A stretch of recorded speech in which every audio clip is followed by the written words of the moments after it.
Hello and welcome. Good afternoon. I hope you're all doing well.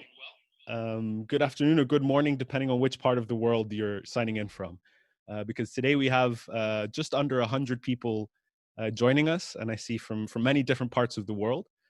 So we do have quite a global spread and a very interesting webinar lined up for us with four very enlightening speakers. So I'm especially excited for this today. So yeah, once again, welcome. My name is Borja Gutierrez. I'm a customer journey expert working at HiIL. So work very closely with my colleague Maurits, who will be speaking today in the panel. And yeah, just wanted to maybe quickly introduce, as we move ahead, I'd like to introduce the four speakers that we'll have with us today. So as I mentioned, Maurits Barendrecht, he's a research director at HiIL. He'll be kicking us off with a great presentation, which will be highlighting some of the main findings of a pulse report that HiIL has worked on for a full year now with a lot of external expertise as well. So he'll be sharing some insights for us on what we've discovered on the topic of financing for justice. That will be followed up then by a sort of open discussion, which will include, and I'll introduce each one individually as they come. But Allyson Gibson, who's a former Attorney General of the Bahamas, Duncan Onyango, many titles, a good friend of HiIL, and also working. He'll tell us a little bit more, and I'll introduce him a bit further. And finally, also we'll have Aniket Dogar joining us, who's the CEO of Hackter Shack. So again, I'll give a bit more insight into each of these speakers, but I think it's a great mix. Just before we start, I wanted to say just a few things on HiIL. Most of you, I think, who are joining this webinar know of HiIL and are hopefully friends of HiIL as well. We consider many of you to be our friends. But I just wanted to very quickly touch upon why we're doing this webinar and what it is that HiIL sort of does and why this is an important topic to us. So many of you might know our BHAG, or what is known as a big, hairy, audacious goal for HiIL, is that by 2030, we want to basically help 150 million people to prevent or resolve their most pressing justice problems. And of course, in order to reach that goal, financing is a key component. Very quickly on how we work, we bring together sort of three key elements in order to bring about justice transformation and try to reach our BHAG, and that's bringing together data, innovation, and transformation. And we do that in many ways. I don't want to get too much in depth here, but obviously a big part of what the report that Maurits will be presenting today brings together data from not just our own sources that HiIL has collected, but also globally existing data, and combining that with innovation. And ultimately, our goal is to transform justice systems to become more people-centered and more user-friendly. So just a few notes on how to sort of make the most out of this webinar. We highly encourage interactivity in this webinar. We have many of us, so you won't all be able to take the mic, but you do have the option to ask questions to our panelists and our speakers. And you can do that through the Q&A function in Zoom, so you can ask your questions there. We also highly encourage you all to please, participate with us, engage with us in the chat. So if you hear something that you're very interested in, something that enlightened you, please feel free to share that in the chat box, which you'll find also hopefully directly in your screen, or if you're joining us on mobile, you'll see also that there's an icon for chats. And so, yeah, please feel free to already start now by introducing yourselves. We'd love to know who else is in the webinar with us. And then just finally, I'd like to mention that this webinar is being recorded. We will provide you with a link to the recording and, of course, a link to the actual report that we're launching officially today. So without further ado, I'd like to turn the word over to my colleague Maurits, who, as I mentioned, is the research director at HiIL and also lead author behind the report that this whole topic is around. So I'd like to introduce Maurits, and please take it away and wow us with your findings. Thanks, Borja. It's really an exciting moment to share this report on which we worked on for a year and in this special way. And it's great to know that it's now live on our website. And this is what we are basically here for: peace, justice, strong institutions. And right now, even more needed to invest in it. You need money, hard currency, and other resources. And in this crisis, we need peace and justice more urgently than ever, maybe. And the need to raise money for justice is also an important challenge now. In a world where budgets are squeezed, governments are overspending, and many claims on budgets are late. So we have to make our case for financing justice. And our report argues is that the only way to make that case is by delivering more value, by bringing more peace and justice to people. And that's, the report argues, the only way revenues for justice can be increased. And there's kind of a wonderful and surprising implication there. The implication is that justice can even be a thriving part of the economy. If we get the financing right, it can contribute to GDP instead of being a cost. Lives are changing now dramatically. Please think with me about one problem in these categories. We all know people are now sitting at home. They lose jobs. Some of them cannot pay rents. They may face loan sharks or fear their customers stay away. The landlords may fear that the rents are not paid and businesses are falling apart.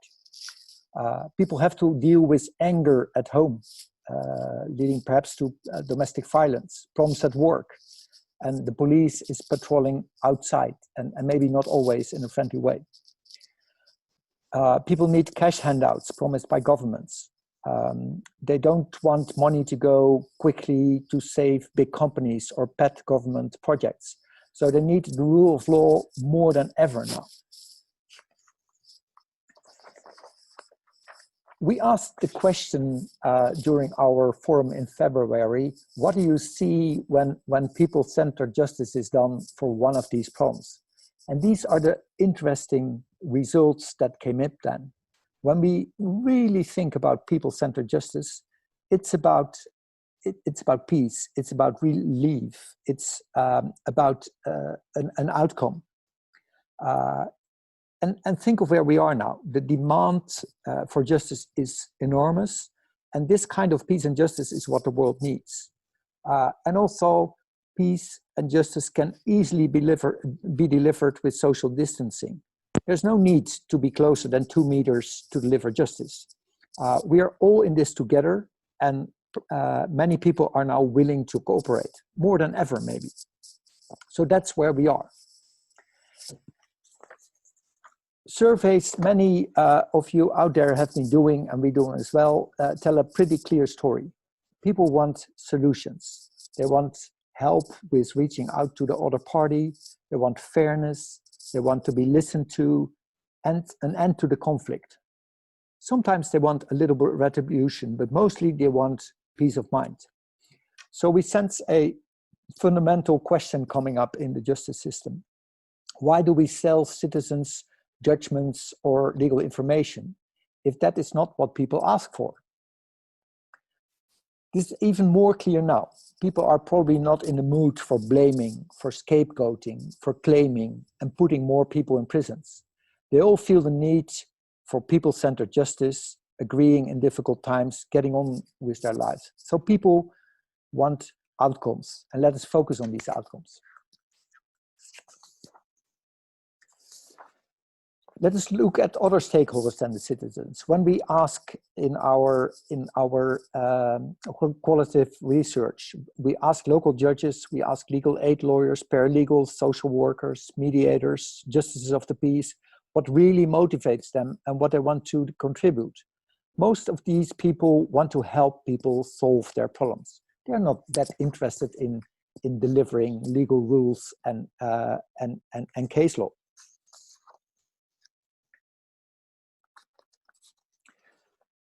Investors are out there. There's loads of people who want to invest in doing good.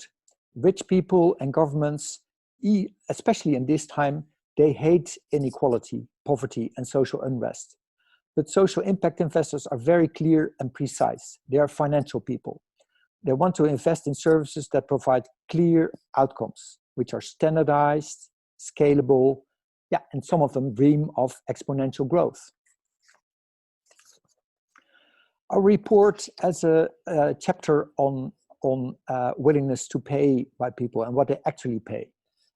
In Bangladesh, for instance, people did pay between $100 and $400 on solving the land, family, or crime problems that I mentioned. Our sense is that paying money is not so much the problem. In the survey by the World Justice Project in 101 countries that has been done last year, an average of 84% of people did not go to formal institutions, and only 3% mentioned costs as the reason.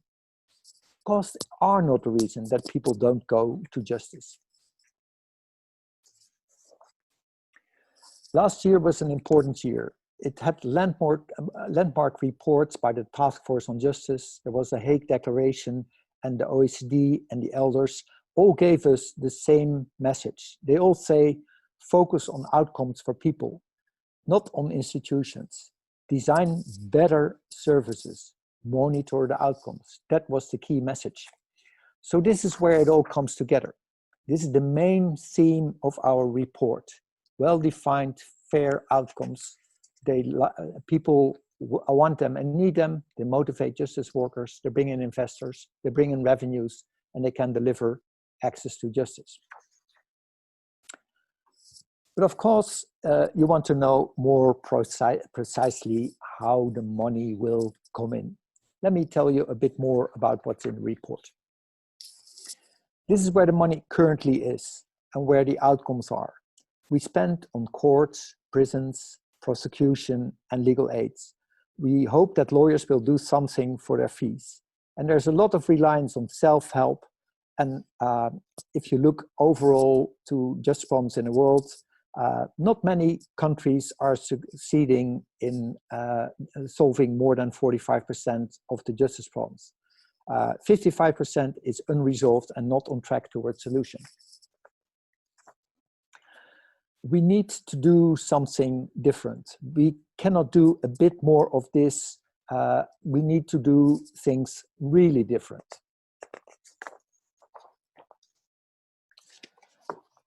There are many innovators that HiIL supports, and many of you work in organizations that develop new ways to serve people and to bring them people-centered justice. All these innovators show us target groups of millions of people, but yet we don't see an international brand for people-centered justice services. We even hardly see services that cover an entire country. Do you know a law firm that serves the average normal people in the street overall in your country and that's built up a national brand? We see IT platforms, but they are still small. Courts reach few people. The same for lawyers, and informal justice is also hard to scale. Investments are low in these services. So what is going on there? In our report, we show how justice for families, land issues, or crime is still a government services. It's often a mandatory way of delivering justice. You have to submit to the court. So one of the challenges is that the innovation should be able to enter the mandatory system, the formal system. We need innovative courts, and new ways to regulate employment, for instance. This is, in a sense, what all innovators are waiting for, being able to be part of the system. They're a little bit like the people now working on vaccines for corona or on treatments. These labs and these organizations are working very hard to work on their new treatments. But they know that at the end of the road, they need to pass tests, but then they can deliver to entire populations. And such an avenue, such a perspective is needed for legal innovation as well, is our report arguing. In the report, we zoom in on 4 game changers. There's a lot of calculations there illustrating how financing these game changers we work. We think these are examples of investable opportunities. It was amazing that during the Innovating Justice Forum, the participants who were confronted with these 4 game changers estimated that they might be able to bridge perhaps half of the justice gap. So these are really seen as game changers by the community. The first one is a form of sustainable criminal defense. We show how it can be funded if criminal defense, probably by public defenders, could really be well integrated in the supply chain of criminal justice, when it would lead to really clear outcomes, solving the issue, maybe negotiating with the prosecution and the victims to deliver fast outcomes, and linked to courts ensuring fair decisions and, for instance, fair pre-trial detention. The second model is already happening. This is a game changer that we see having a good business model and being very scalable everywhere. Several excellent examples exist in the US, in Nigeria, and in almost all the countries we're working. Their main challenge, perhaps, is to create more value. And we need documents that are really user-friendly. They need to invest in legal design and provide documents that are more easy to use and that are can be sold for a fair price, even to the average citizen, not only to companies. And what they also need is some kind of certification that these visual and easy to understand contracts are okay. That it's not necessary to have the legalese that is in many countries, many contracts now. The third game changer is also illustrating that supply chains need to be integrated, and that public and private cooperation is very much needed. There are examples of one-stop shop procedures. BC Resolution Tribunal, we see them in the Emirates, we see them in Singapore. You may have watched Richard Susskind promoting his new book. This is his model. The report shows how it can be financed by a pay-as-you-go system. It needs cooperation with courts. It could be an extension of court services that can be rapidly developed. And the fourth game changer builds on the quality of village elders, justices of the peace, community paralegals. They do already a really good job in delivering justice in villages. Their services can be upgraded. Paid services are possible there with targeted subsidies, and they can be enriched with really the very best practices for resolving disputes that are there in the world. Investors want to help with such game changers. They're ready. It is clear what they need. Outcomes defined and monitored, standardized treatments. Don't tell them that every case is different. That's not working for an investor. That is not scalable. They need a stable revenue stream. See where that can come from. Turning to revenue streams and knowing that this might be a controversial part of the report, we collected in one chapter many good practices about how legal services can be funded, how revenues can be collected from beneficiaries. No, if I'm taken to prison, I cannot pay that same night. No, I cannot pay when my land is grabbed for me. But most of us can pay before or later. And often the defendant can pay, or the community, or my family. It's a matter of designing smart fee systems. Upfront court fees for something you receive maybe in 3 years, hourly lawyer fees, perhaps they're just a stupid way to charge money. let's do it smarter. There's also a chapter on how other sectors delivered 100% access. We looked at water, and water is delivered locally, mostly by private companies, but strictly regulated. It's amazing how most people now pay for their water use. Similar conclusions come from healthcare. Community healthcare workers are available now in 95% of the communities. And basic healthcare, people are willing to pay for that. As a first stage in development, it's better to let people pay for these services than giving them away for free, with all the risks that that has for the financing model. And later, a package free of point of services can be developed. That's the trajectory that was followed in the healthcare sector and leads to almost 100% access. We can imitate that. We can learn from that.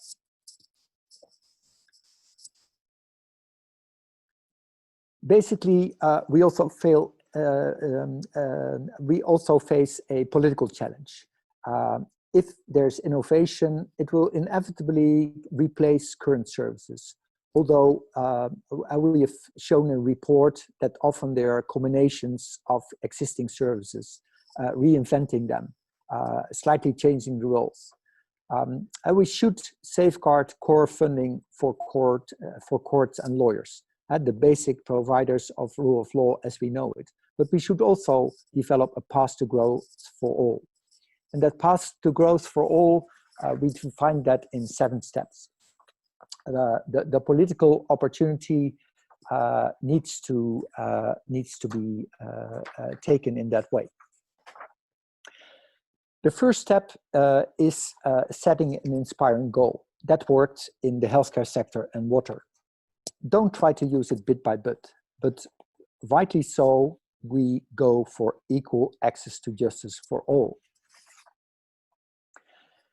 The next step is safeguarding core funding for the broad social goals of the justice system. Core funding for the courts and police is of course needed.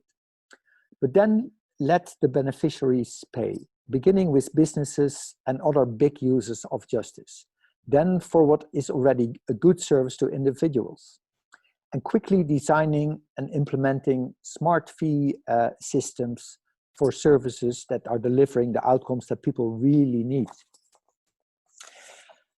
Recommended by many reports already is to let justice sector organizations reinvest the extra revenues. That's a simple step. People need incentives, and even people in government organizations need the opportunity to grow their services. Investors will come if there is investors will come if there is a possibility of growing to help all people and to make a sustainable business. They don't all want a profit, but a sustainable public-private partnership. It's like corona treatments and vaccines, a quick process for evaluating the quality of new services and procedures, and based on how they deliver the right outcomes and how they avoid side effects. Of course, new justice services should be safe. We can then really attract private and public sector investment by ensuring that these very well researched and evidence-based and scalable services can become the default for particular categories of disputes and crimes. They should be able to replace the existing treatments. That's a clear message in our report. That will bring in money and that will make investment attractive. We learn from the healthcare and the water sector that a focus on local delivery of solutions is very important. So that's referring back to one of our case studies. Let's make it work at the villages level, at the community level. That's where now in COVID times the problems arise, where people need justice, and combine it with world-class know-how. Finally, the role for government, the role for the big investors in justice. Should they fund more legal aid and the day-to-day operations of courts or investing in court buildings. Other sectors show the example. The government should invest in basic technologies. And the rich countries could do that. The World Bank could do that. The basic technologies for delivering fair solutions that can be used worldwide. That would be a real way to achieve 100% access to justice. This is basically what our reports try to bring in the discussion. Thank you. Thank you very much for sharing that, Maurits. And I'll also like to just quickly add, I'm seeing a few questions coming in directed to our panelists through the chat. Just so that you know as well, if you want to interact with the wider audience, you can also select to send the message to all panelists and attendees. But I highly recommend you to keep bringing your questions in because there's some interesting ones. So I will like to come back to that later. But for the moment, what I'd like to do is keep sort of the momentum going and maybe move over to our next speaker. And from here on out, I'd also like to encourage you all to sort of, our panelists to interact with each other as well. If there's things that come out of what each of you is saying that are interesting, please feel free to comment. But yeah, so first of all, and I think this is a very important and interesting perspective to provide, we have the honor of having with us Ms. Allyson Gibson. She's currently a consultant at Clement and Maynard. She's also the former Attorney General of the Bahamas and a member of the Justice Task Force. So someone with wide experience in the sector. And Allyson, we had an opportunity to sort of check in yesterday also in preparation for this call, and you brought up some very interesting points. But I'd like to give you a little bit of free reign on how do you respond to this? Some of these messages that came out. How do you, as a sort of justice leader, if I may call you that, how do you see this sort of applying in courts and ministries and Oh, sorry, I'll just unmute you there. Yes, please. Thank you for the opportunity to participate in this distinguished Zoom meeting. I want to say that I think that this moment is pregnant with opportunity. It's an exciting moment in the world, right? And I'll give you an example. Last week at one of the Harvard Zoom meetings that I participated in, the presenter said that because of this moment, the COVID-19 moment, pandemic, what was impossible 2 weeks ago is imperative today. What a contrast in 14 days, okay? And also we're faced with disturbing inequities that underscore the necessity for people-centered justice. So how do we deal with the problems? First of all, we need to have political will. We need to have accountability and transparency, preparedness to measure bang for the buck. So how many boxes are we ticking when we actually invest this dollar? For example, creating a one-stop shop for justice resolution issues. I want to talk about innovation in the terms of a mindset change for innovation, which goes to our transformation point. And I want us also to recognize that efficiency is necessary to attract business or investment. So let me give 2 examples in the Bahamas where we were able to do this. 2 examples of political will and innovation of mindset. We needed to address a backlog in our criminal justice system. So we needed to have more courts. In fact, we wanted to have 5 new courts. So we spoke about it and recognized that in theory, a trial could be held under a tree. We didn't need to invest in bricks and mortar in the way that has traditionally been done. And so we focused simply on having what was essential in the courts. And so we were able to have 5 modern courts that are functional and focus on outcomes. Also recognizing what we call the escape routes, the weaknesses in the system that lead to delays. There were 4: timetabling, court reporting, jury and failure to be able to impanel juries, and also the necessity for an office of the public defender. We implemented all 4 at the same time with the help of the private sector. Now, doing those 2 things, we were able to get to have 112 more matters disposed of in 2015 than had been disposed of in 2012. That's transformation. Okay, so let's fast forward now to 2020, where we are today. And what could we do to demonstrate political will and innovation in mindset? I'd like to suggest that we could mandate. Right now we have mediation before we get to trial. What if we mandated mediation before trial? This would make sure that by the time we got to court, which is very expensive, the issues between the parties would now be narrowed down, and we could streamline processes using technology, which is also room for investment by our investors. They're looking for certainty. And I want to say to you that just look at the fact that the UK Parliament, I think it was last week or the week before, met using Zoom. We don't need bricks and mortars. Persons are prepared to invest in technology.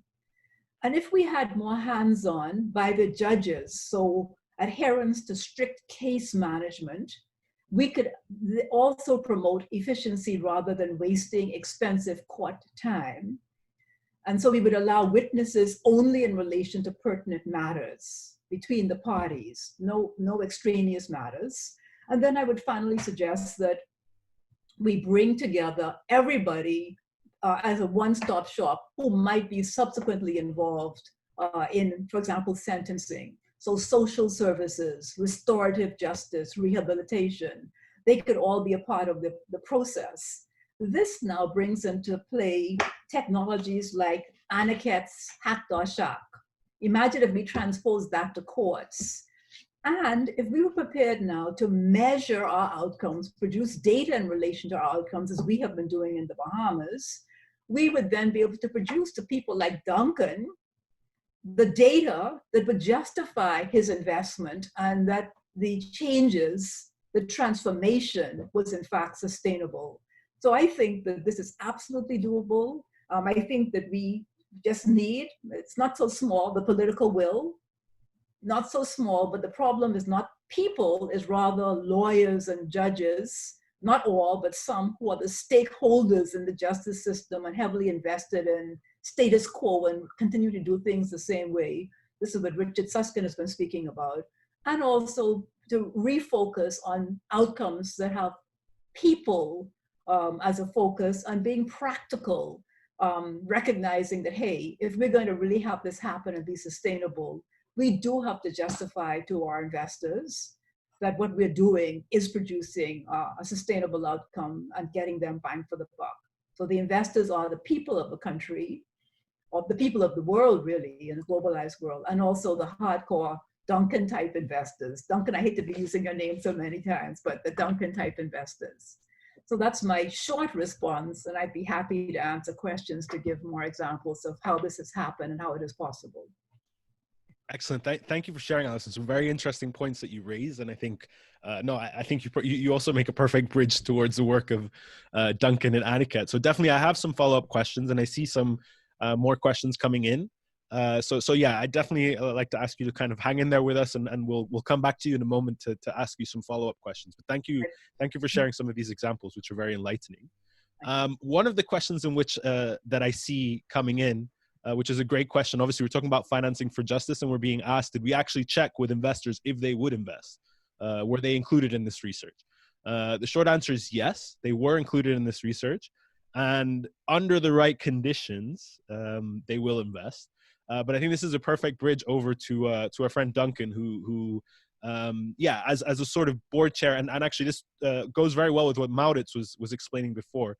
One of the many roles that Duncan has is as board chair of KIFWA, which is correct me if I'm wrong, it's the Kenya infrastructure. Well, it's a water financing facility for Kenya, and I think he'll tell us a little bit more about that.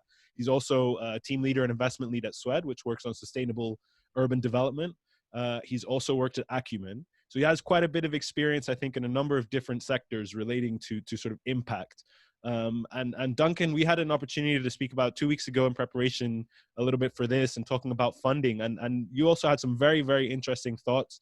One of the things actually that's not on here, which he's also working at, Duncan's also on the COVID response team for the with many other Kenyan experts trying to look at post-COVID. So yeah, I'd love to invite Duncan to share some thoughts as well as your perspective, let's say as an investor, on yeah, how you see this. So I'll unmute you, Duncan. Yes. Borja, thank you. Thank you for that. And Moritz, thank you for, for the presentation, which I believe actually brings out some of the key issues for us to consider.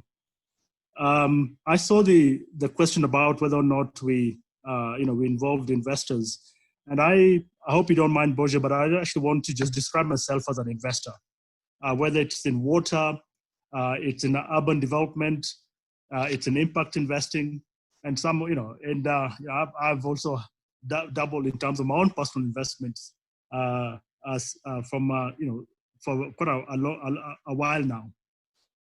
I think the thing is that when it comes to a new sector or a sector like this, where historically it's not deemed to be an innovative, in terms of innovations, in terms of enterprise building, there's always a question as to whether or not an investor would be interested. And I think the thing is that we actually have to debunk that, primarily because I feel and I believe truly that that in any particular sector, if there is a big enough problem that needs to be sorted out, and on the other side, there is demand, for solutions, most of which are market-based solutions, then you'll actually be able to attract investment. And the presentation, when Maurice started on the presentation, he talked about, the fact that, we are looking to enable 150 million more people to access justice. That's a big problem, a problem that requires an investor's attention. And Maurice also mentioned that when you look at the landscape, 55% of this particular problem has not been resolved by existing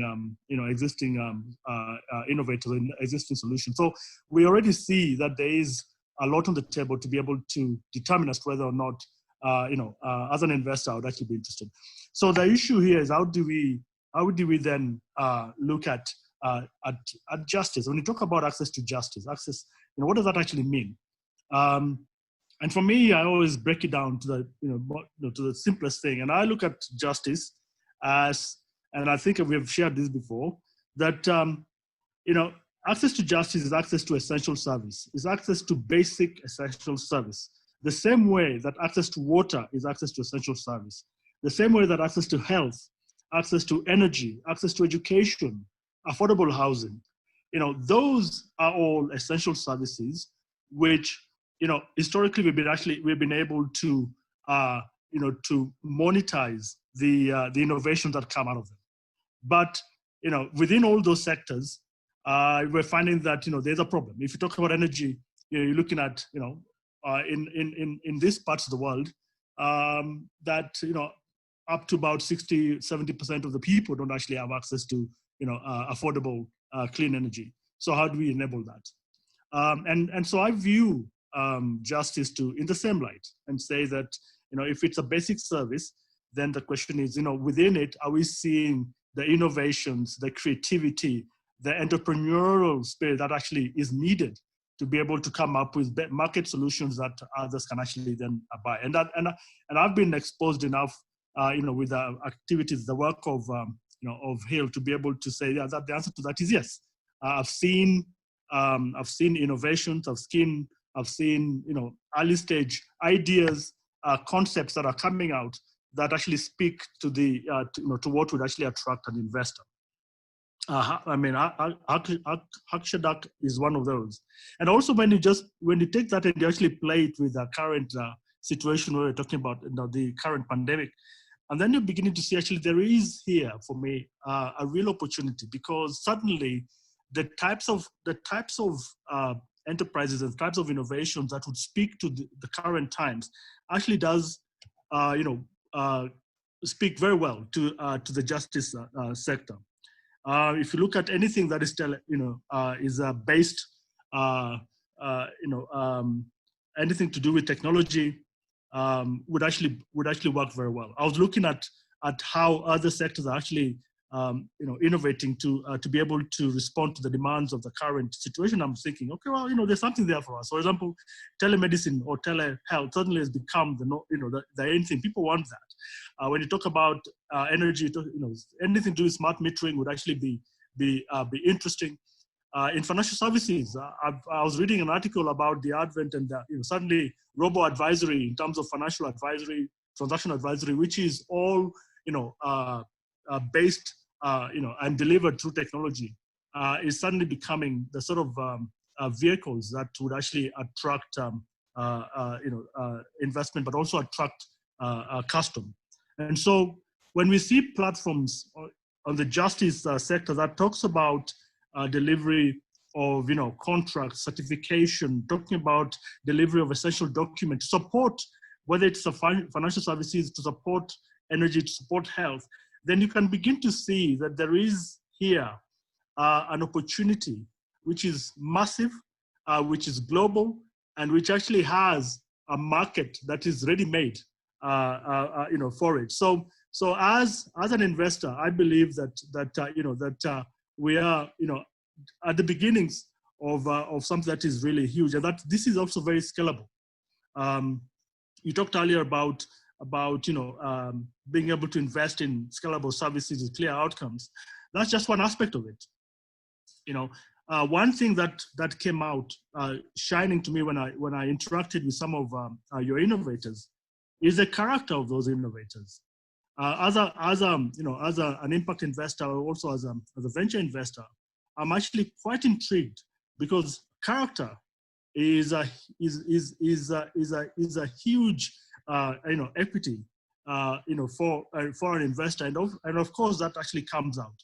So there are certain things that are already in place to make the justice sector attractive to an investor. I think what we have to very clearly think about is how we are able to build the profile of a number of these innovators. Think clearly about what can be monetized and what cannot be monetized towards delivery of service to those 150 million people.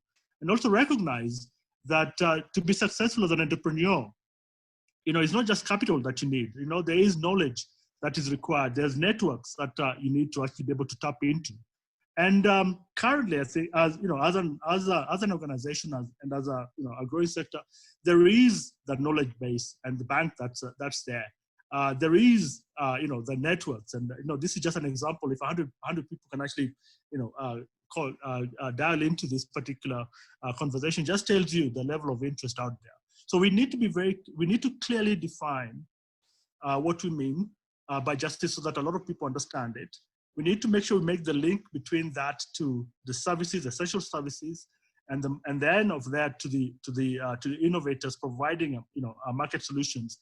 And you will actually find investors queuing to participate in what the sector has to offer.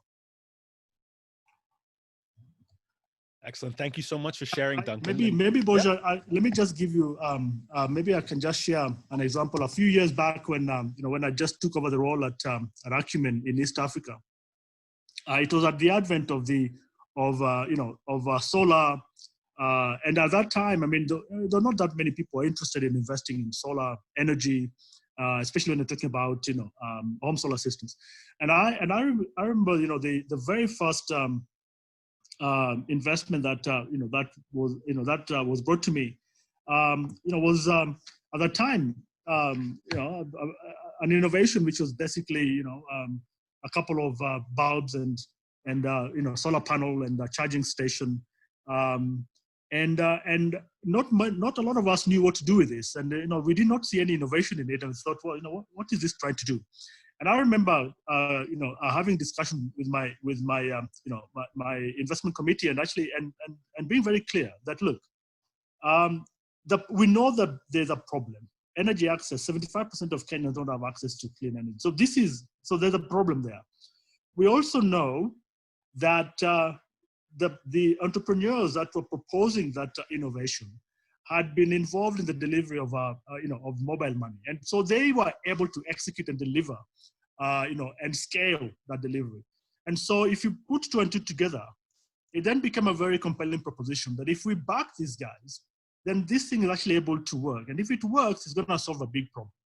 And so we were able to then, make that investment, we had put a condition which is literally, convince us this thing works, and therefore, can you evidence that you can connect 20,000 homes within the next, however many months it was. Not only were these guys able to, to deliver this in less than the time that we actually, we asked of them, but they ended up being probably one of the world's largest pay-per-use energy providers, home solar system. And so it needs the courage, of an investor to actually to see those opportunities, but it also, it's also incumbent on the entrepreneur to be able to actually show that they have the capability and they understand how big the problem is. And so all those things to me seems to come together when we talk about access to justice. So that's just an example of how things can actually change very quickly when people see the opportunity. Thank you. Thank you so much, Duncan. And I love that. Personally, I really love the example of grid solar. Maybe for those of you that don't know, the example that Duncan, this is a model that has been scaled, not just across sub-Saharan Africa, but also in many other parts of the world, including, and this is a nice bridge over to our colleague in India. I wanted to say New Delhi, but I don't believe that Aniket is joining us from Delhi, where he's usually based. But just to very quickly introduce Aniket. Many of you joining this webinar probably know of Aniket. He's the CEO of Hakter Shak, which provides, he'll explain much better than I will, but what really I find inspiring and why I also really wanted to invite Aniket onto this. I think he has, Hakter Shak has a sort of proven and scalable model. They've been able to successfully raise capital for expansion. And not only that, but I think especially given the current situation, Aniket and Hakter Shak have been doing an excellent job of providing information and access to COVID response packages in India, especially for those who are most in need. So I'd love to turn over the word to Aniket to share a few words on your innovation and how especially also your recent experience would be interesting and how this links to the report. Yeah, thanks, Roger. I'm actually talking from Shimla, which is north up from Delhi, and that's why the internet connectivity is also a little bad up here. As you know, Hakter Shak essentially helps citizens get access to welfare programs and schemes and documents from the government. So we've been doing that for the last now 4.5 years. We use technology, we use mobile and web platforms and digitize the content of all the government programs in India. The programs are meant for 400 to 500 million people with diversity in terms of geography and languages. So we digitize all the content in 15 different languages right now. So that is, the English is not a barrier in terms of language. Now, one of the things that we were doing before COVID was that the last mile application, because for a welfare program, let's say to get your pension or get a scholarship or get as simple a thing as an electricity connection or a cooking gas connection, there are different programs by the government, and there are different applications and documents required. So the model was that, and continues to be in most places, that women entrepreneurs are trained on the ground who then go and help the citizens apply for a fee. COVID obviously changed that because we are all in a lockdown. As we speak in India, there has been a lockdown for the last now about 35 days. So we cannot operate on ground. So what we did was we underestimated, I believe, in the past, the ability of people to adapt. Our own people, our own 180 people switched to digital means within a week.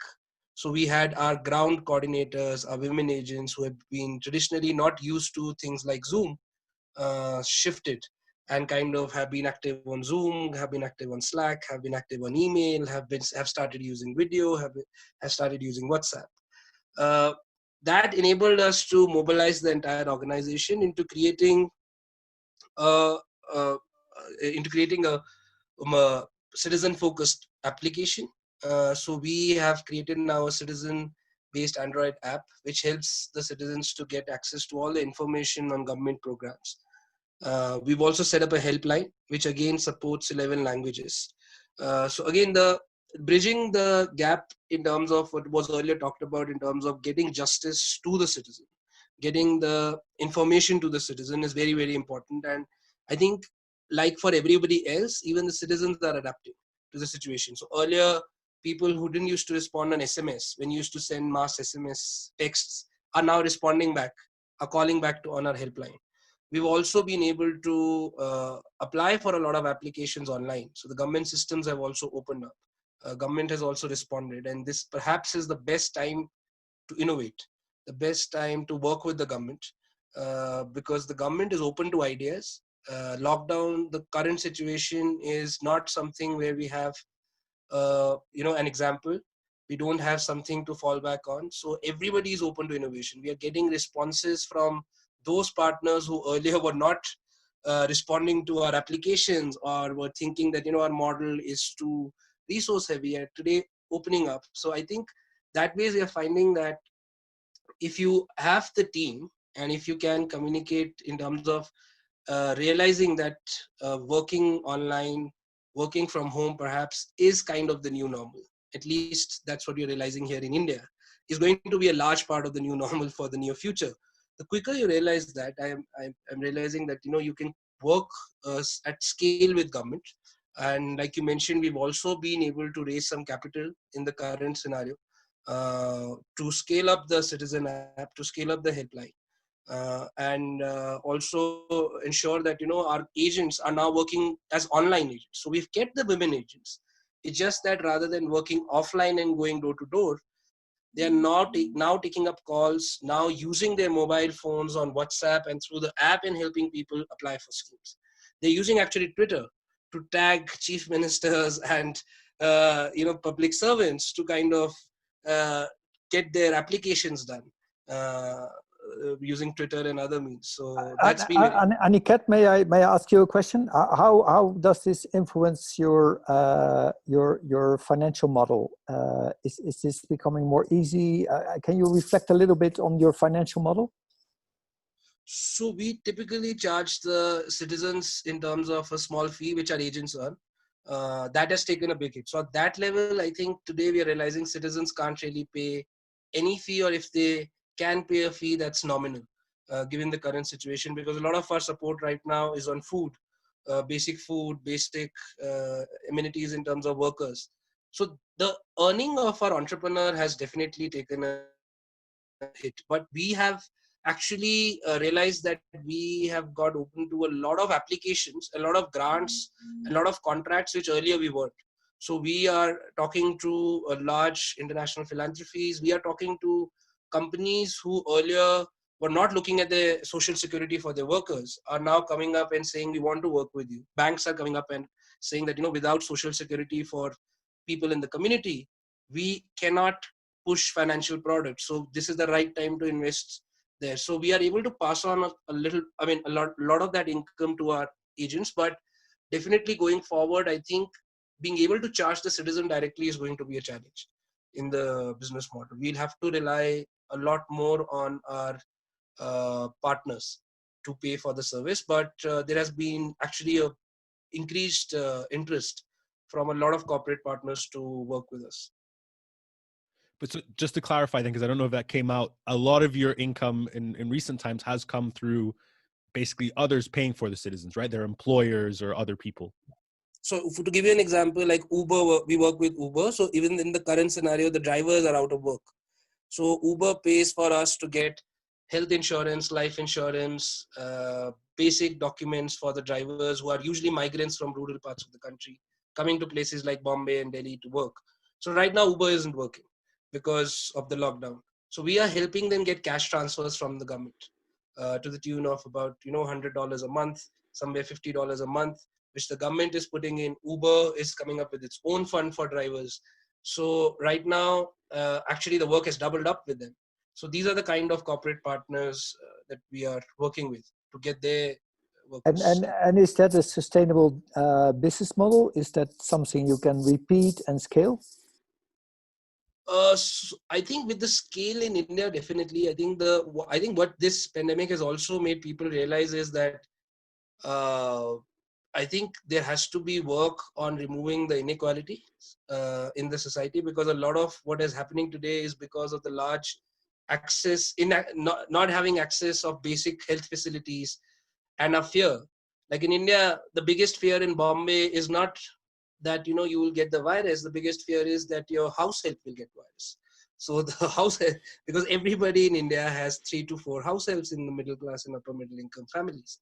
So I think people at a large level are realizing that they need to work for the people who are underprivileged, who need to get social security access, who need to get these welfare programs, whether they are cash transfer, whether they are basic documents. So that realization has actually been there. So we feel that there's going to be a bigger push both on the policy side of the government and also on the side of the companies who employ these workers. A lot of them are on contract. So in India, very few workers get full-time employment. So they don't really, even Uber's model to a large extent is a contractual model where they don't really pay for social security because they're not full-time employees. So a lot of these factory workers, construction workers, companies are now moving towards working for their social benefits.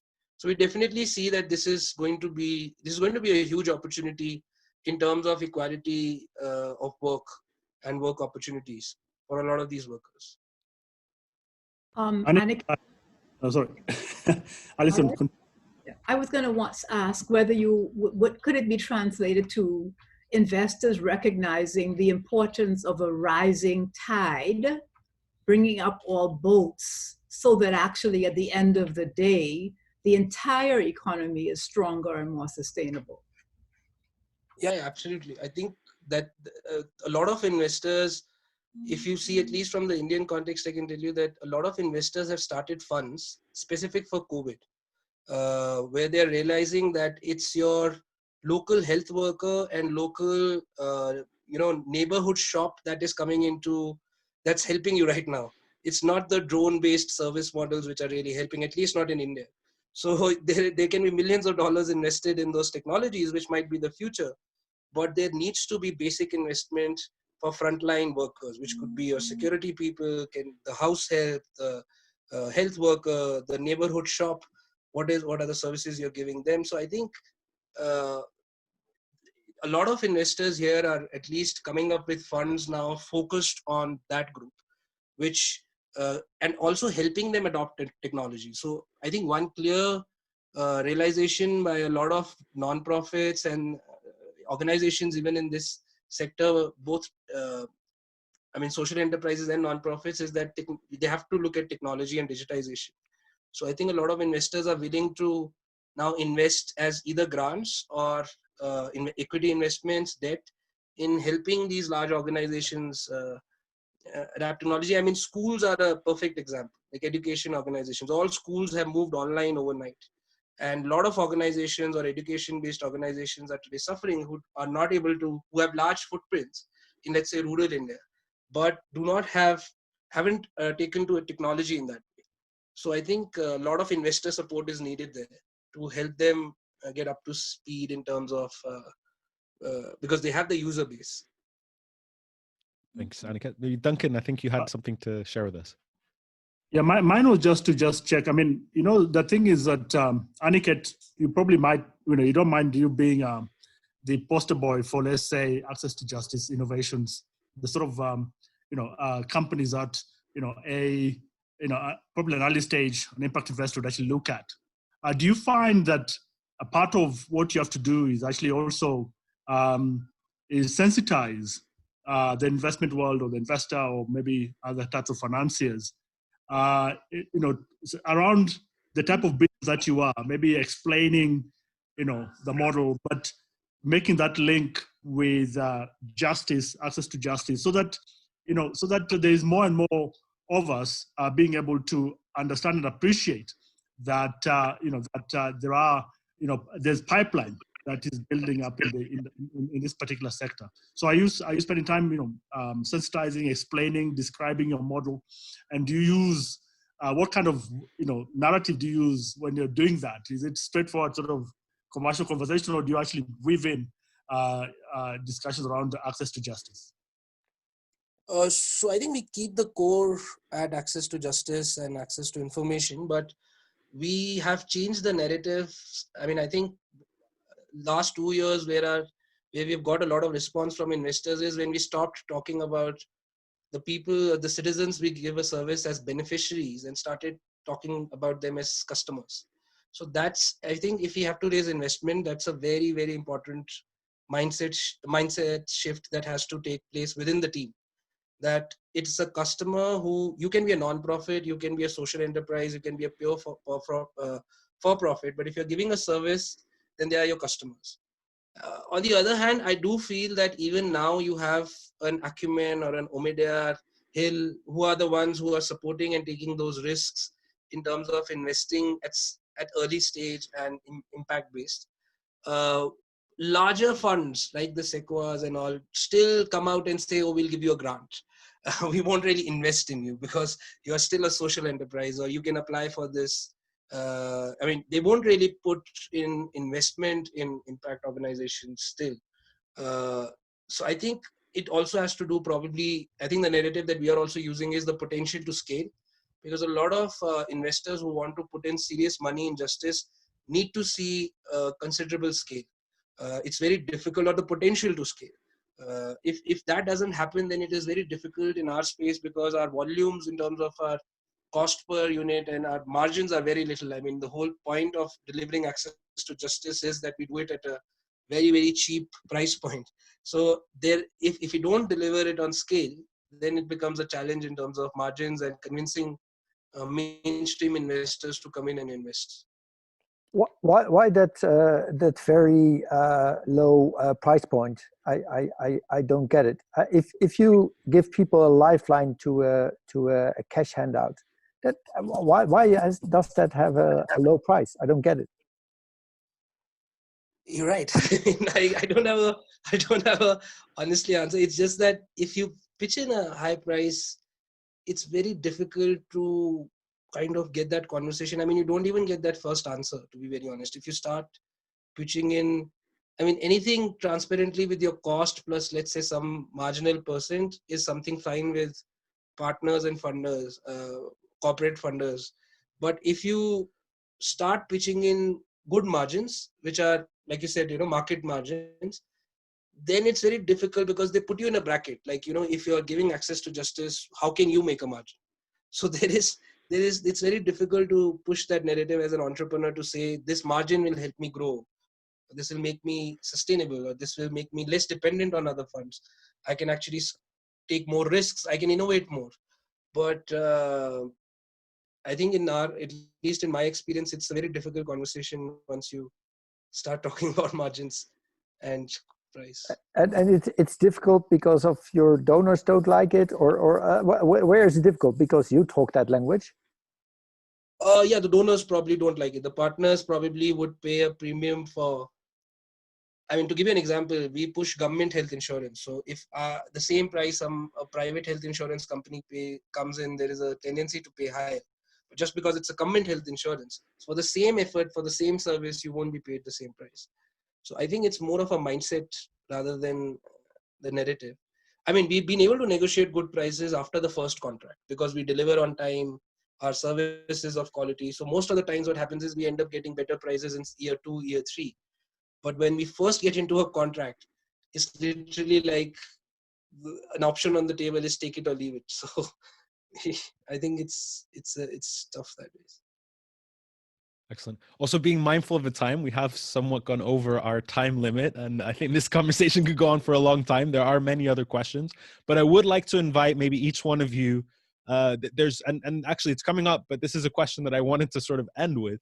There seems to be a little bit of skepticism. I think healthy amount of skepticism around, can this really be implemented? What we're putting forward, is this something that governments can accept, that courts? We hear, some questions from India, from Nigeria, speaking about the situation in their countries. There's issues of corruption. There's issues around, expensive, long, tiring processes and rigid systems. If maybe we'll go one by one, ask each of you, what is the key message that we can deliver? What would you, if there's anything that we should take away from this webinar and bring forward to make sure that these systems get into place and we deliver people-centered justice at scale, what needs to happen? And maybe starting with Maurits. Yeah, I've been working on access to justice for a very important part of my life, and I always thought in terms of barriers, things that don't work, corruption, whatever. But I think that talking to investors for this report opened my eyes to that we should talk about outcomes. It's about the value that you deliver. If you can define that, people will want to pay it for it. Then investors will come, and we have to do that independently from our thoughts about the legal system. We have to be courageous and say it's a little piece of peace and justice that we sell to a person that makes his life or her life much better. That's valuable to that person or somebody around him. We can charge, and because we can charge, we can invest. Okay, thanks. And if not charge them directly, maybe charge their employers, right? That's also other ways. Of course. Yeah, excellent. Maybe Allyson. Oh, sorry, you're muted. Let me unmute you there. Sorry. Yeah, please go ahead. Oh, no, sorry. It still got stuck. I think I just unmuted Yes. myself. Okay, good. I was going to say that I think it's really important that government has a very, very important role to support the private sector, so support private sector investors, whether they're profit or non-profit. So the same way that the government would decide that, hey, we need to incentivize and find ways to sustain people during this kind of crisis. To go back to my earlier example, what was impossible 2 weeks ago is now imperative today. The government should the political will, put in place the kind of environment that supports not the providers of the services to customers and also the investors to make some kind of profit. I'm not sure whether we can go to the old model of incredible immediate right up front profit, but look at it as a long-term prospect that actually has a rising tide that makes an entire community, an entire country, and an entire world a better place. Thank you, Allyson, for sharing. That was very, very insightful as well. Thank you. Maybe turning to Duncan, any key messages, key takeaways? Yes, Borja, thank you so much. I think for me, there are two bits. Number one is that we actually must find those stories, find those entrepreneurs like Anikat, find those models that work and that speak, that emphasizes, really shows the potential for the market, and actually tell those stories. Tell them over and over again, because there'll be people who'll hear, and more of us will hear the same way, just follow the same trajectory. That happened in I would suspect in almost all the sectors, but if I recall, it's the same thing that happened in solar energy. Finding entrepreneurs, telling the story. Then the other bit is about recognizing and figuring out the economic value of our stories. So if there's 150 million people who need access to justice, what's the economic value of that? And I say this primarily because it works. I mean, that's the language that people know. Years back, when I was in banking in London, I was involved in implementing the Disability Discrimination Act to enable access to our products, access to our venues, access to our service. And I remember that the thing that actually turned the tide was the fact that we went out and we were very, very categorical and talked about the economic value of the disabled community. How much, and people are actually interested in that. They're like, okay, if that community is worth 40 billion, I want a bit of that. I want to be able to actually, take a small chunk of that as an investor, as a financier, as a customer, as a service provider.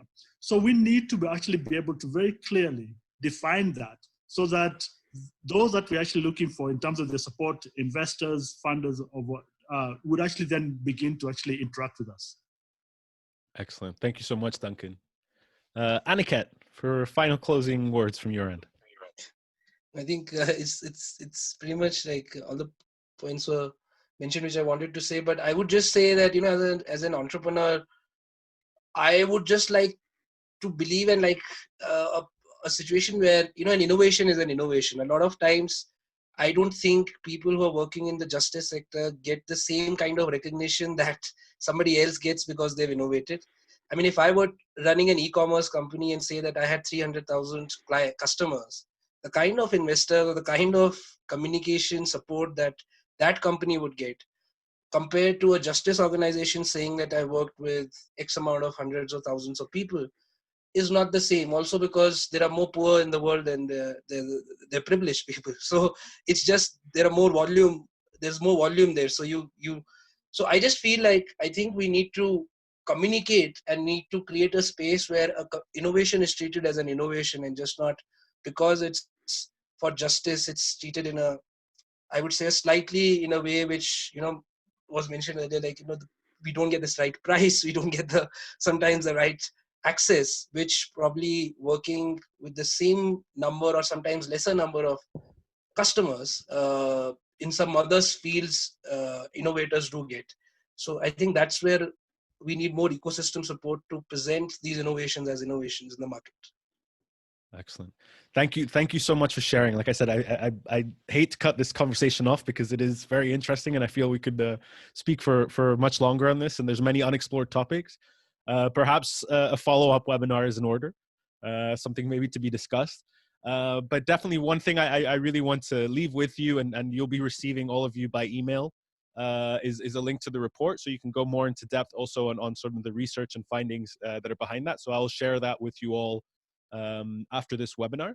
And yeah, I also see, there were several sort of unanswered questions that we didn't manage to get to. I will try to sort through those as well. And please feel free, if something else came to mind, please feel free to email me. You should have my email from the invitation. And if not, you can always contact info@HiIL.org. But yeah, I'd like to thank our panelists very much for this, our first webinar at HiIL, hopefully one of many to come. But I personally found it a very enlightening experience. So I'd like to thank Maudits, Allyson, Duncan, and Aniket for sharing with us. And yeah, looking forward to continue these conversations and make it all a reality. So thank you very much. Thank you. Thank you.